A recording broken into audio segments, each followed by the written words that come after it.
The United Nations is warning of a worsening civil order after weeks of Israeli bombardment and firing. The airstrikes have led to hospitals and residential buildings turning into rubble in Gaza.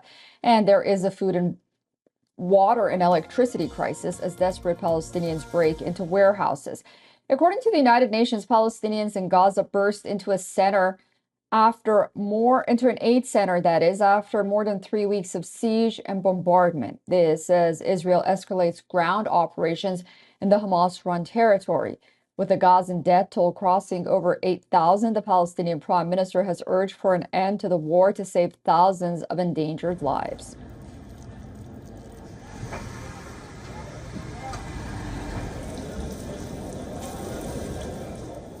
المطلوب الآن وفورا وقف العدوان.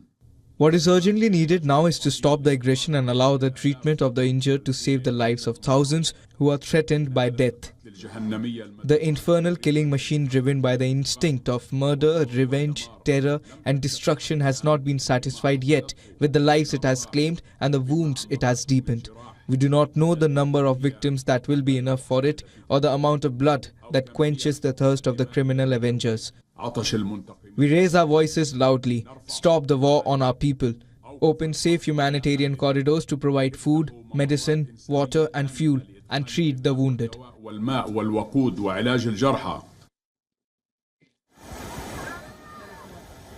Displaced Palestinians in central Gaza Strip are now forced to bathe in the sea and use seawater to wash their clothes amid fresh water and electricity shortage in that enclave.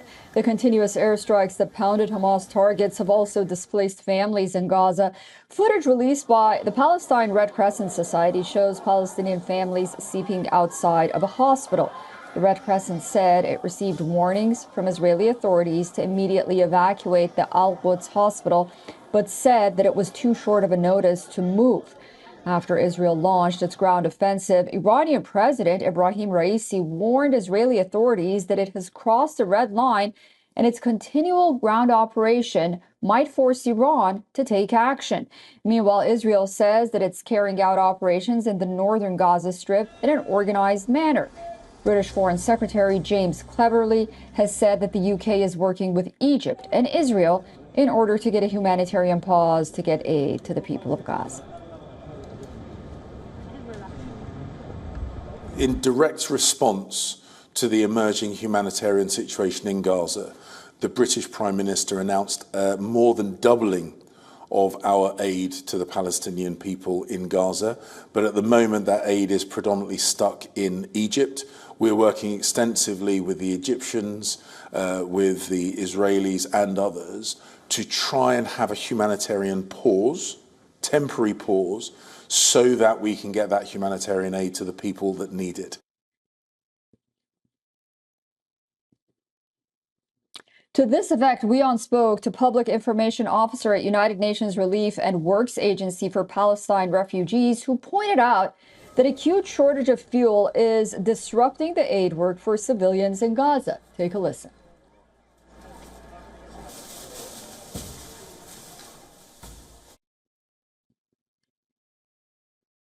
Yes, we started to have some humanitarian aid coming into Gaza a couple of days ago.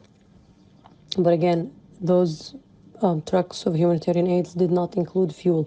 They included a few medical supplies, food, clean water. But again, what got into Gaza is very, very few. It's like a drop in the ocean. We need even more. We need the humanitarian aid to be entering Gaza in a regular, sustained way, in a way that can be enough for all the refugees and the displaced people inside our shelters, so that our staff can extend the needed humanitarian support to all those people. Again, no fuel so far, and without fuel, UNRWA cannot actually operate its desalination plants to generate or to provide clean water. We cannot operate our water wells to get water for people to use for their daily life. We cannot move our trucks, our vehicles. These vehicles are important to transfer the humanitarian support from one place to another. Without fuel, we cannot definitely do this. Meanwhile, the chief prosecutor of the International Criminal Court visited the Rafah crossing between Egypt and Gaza. He called the current events as the most tragic days for Gazans. He further said that he was determined to place protections bound by international law on civilians in both Gaza and Israel wherever possible.